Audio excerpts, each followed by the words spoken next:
समझ में आया कुल मिला के। और हो सकता है आप में से बिंदु की स्थिति हमें बतानी है। कई बार क्या होता है, जैसे हम किसी पॉइंट को कहीं दर्शाना हो,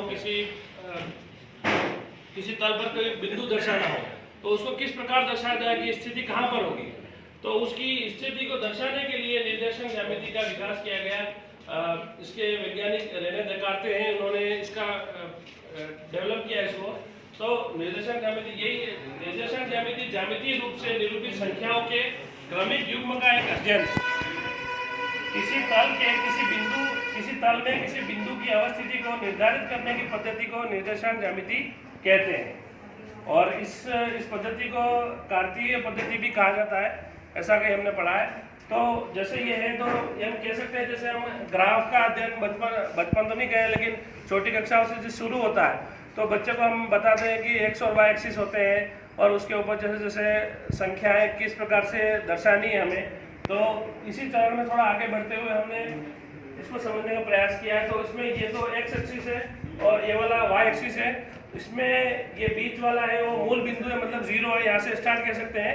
और आगे बढ़ते हुए इधर एक्स की तरफ पॉजिटिव संख्याएं हैं और इधर वाई की धनात्मक संख्या है। और वैसे ही अगर विपरीत जाए तो फिर इधर जीरो से पीछे आए तो एक्स एक्सिस की ऋणात्मक संख्या है और इधर जीरो से पीछे आए तो वाई एक्सिस की ऋणात्मक संख्याएं हैं। तो अगर किसी संख्या को दर्शाना है तो ये हमारे पास, तो जैसे हम इसको x और y को ये इस प्रकार हमने सीधा पकड़ लिया। आप इसको हमने सीधा पकड़ लिया। ये हमारा मूल बिंदु है, जीरो है और जीरो से ये x है और ये y है। तो यहाँ से जीरो से आगे बढ़े तो ये x का पॉजिटिव है और जीरो से आगे बढ़े तो ये y का पॉजिटिव है। और जीरो से जैसे ये इधर पॉजिटिव, ये नेगेटिव है y का और ये x का नेगेटिव है। अब जैसे हमको ये मान लो ये तल है, इस तल के ऊपर हमें कोई संख्या दर्शानी है। जैसे हम कहते हैं कोई संख्या लिखो y का है पॉजिटिव, तो हमको देखना है कि ये जैसे ये 1 0 से स्टार्ट कर रहे हैं तो पॉजिटिव 1 है यहाँ और ये 2 यहाँ, 2 कह रहा मतलब पॉजिटिव है। तो x का 2 यहाँ है और y का पॉजिटिव 1 और 2 यहाँ पर है। तो 2 जैसे ये 2 यहाँ पर और ये 2 यहाँ पर, तो ये यहाँ पर मिलेगा। तो ये कह सकता हूँ कि मैं इसका तल का बिंदु यहाँ पर है। इस प्रकार से निर्देशांक ज्यामिति। अब कोई भी संख्या जैसे हमको माइनस की दर्शानी है, तो जैसे हमने -3 और 2 आ गया, तो -3 x का है तो x -3 ये वाला है और 2 y का है और वो पॉजिटिव है, तो y पॉजिटिव ऊपर है।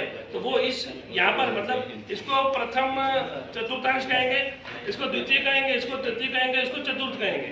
तो अगर माइनस का x है और प्लस का y तो यहाँ पर आ जाएगा और माइनस का x है और माइनस का y तो यहाँ पर आ जाएगा। और अगर यहाँ पर प्लस का x है और माइनस का y है तो यहाँ पे आ जाएगा। इसी प्रकार चारों चतुर्थांश के अंदर किसी भी बिंदु को हम इस तल के ऊपर दर्शा सकते हैं। तो ये था हमारा निर्देशांक ज्यामिति। और इसके बाद जियो बोर्ड के सर थोड़ा जियो बोर्ड के बारे में बताएं। तो किले हैं, ठीक है, ये जो किले हैं वो बराबर स्पेस पे है, सब बराबर है। तो इसमें क्या है, बच्चों को अगर कोई भी आकृति अपन को सिखानी हो तो सबसे पहले रबड़ से ये आकृति अपन बना सकते हैं इसमें। पर मतलब दी हुई एक आकृति कोई सी भी आप इसे बना सकते हो। जैसे ये हो गया वर्ग, आयत, त्रिभुज। बस